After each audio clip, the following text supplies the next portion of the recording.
Assalamualaikum warahmatullahi wabarakatuh. Untuk pembelajaran kali ini, materinya adalah wirausaha kerajinan dari bahan limbah berbentuk bangun datar.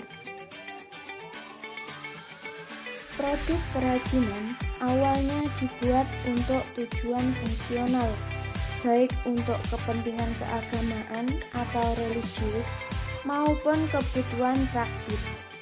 Produk kerajinan tersebut berupa peninggalan pada zaman batu seperti artefak-artefak kapak dan perkakas. Pada zaman logam berupa nekara, moko, cadrasa, kapak, bejana hingga perhiasan seperti gelang, kalung, dan cincin. Benda-benda tersebut dipakai sebagai perhiasan dan properti upacara ritual adat berbagai suku, serta kegiatan ritual yang bersifat kepercayaan seperti penghormatan terhadap arwah nenek moyang. Sejalan dengan perkembangan zaman, konsep karya kerajinan terus berkembang. Pembuatan karya kerajinan yang pada awalnya untuk kepentingan fungsional dalam perkembangannya mengalami pergeseran orientasi ke arah nilai keindahan atau estetis. Kekayaan alam Indonesia merupakan modal untuk menghasilkan produk kerajinan. Sejak dahulu, rakyat Indonesia telah menggunakan produk kerajinan untuk memenuhi kebutuhan sehari-hari. Kekayaan alam Indonesia merupakan anugerah Tuhan Yang Maha Esa. Oleh karena itu, kita harus memuji ciptaan Tuhan Maha Agung ini. Produk kerajinan lebih banyak memanfaatkan bahan-bahan alam.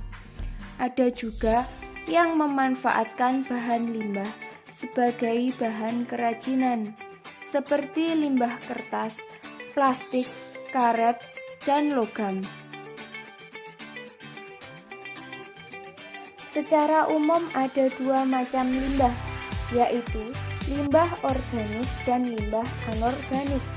Limbah organik adalah limbah yang bisa dengan mudah diuraikan atau mudah membusuk. Limbah organik mengandung unsur karbon. Limbah organik dapat ditemui dalam kehidupan sehari-hari. Contohnya, kulit buah, sayuran, kotoran manusia, dan hewan.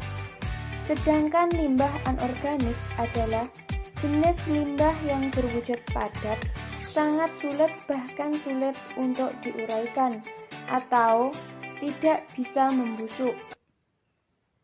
Limbah anorganik relatif sulit terurai.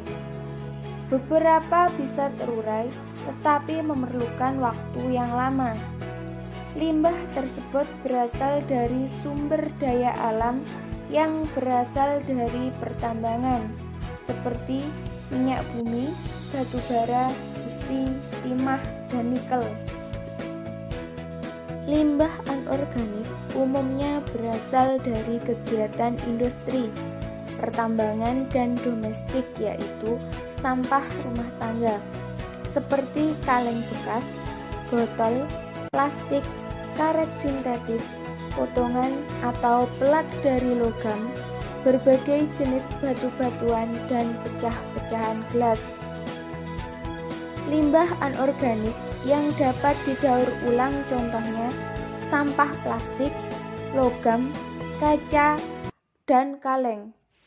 Limbah-limbah anorganik dapat dipilah-pilah sesuai kebutuhan. Jika dinilai tidak layak pakai, maka limbah anorganik dapat dilebur.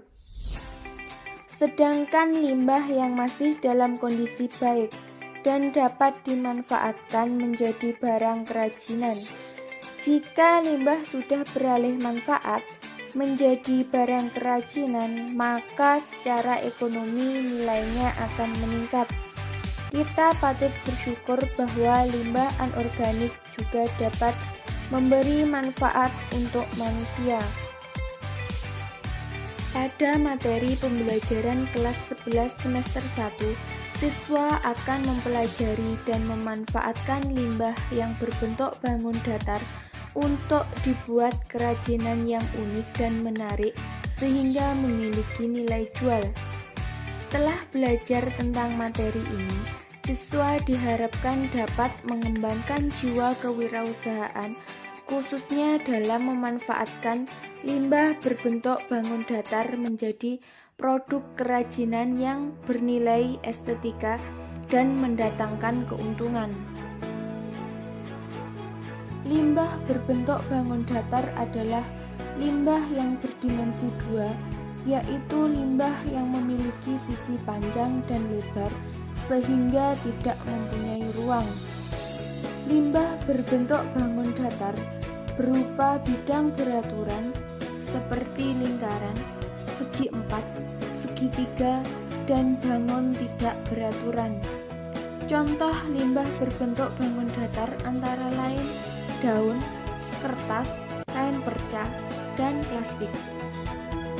Demikianlah pembahasan materi wirausaha kerajinan dari bahan limbah berbentuk bangun datar.